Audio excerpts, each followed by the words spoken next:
You ask Tiger to solve. This deals with linear equations with one unknown. The final result is n equals 7/3. Let's solve it step by step. Group all constants on the right side of the equation. Add 3 to both sides. Simplify the arithmetic.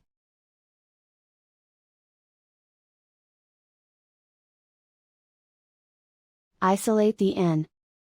Multiply both sides by inverse fraction 7/3. Group like terms. Multiply the coefficients. Simplify the fraction.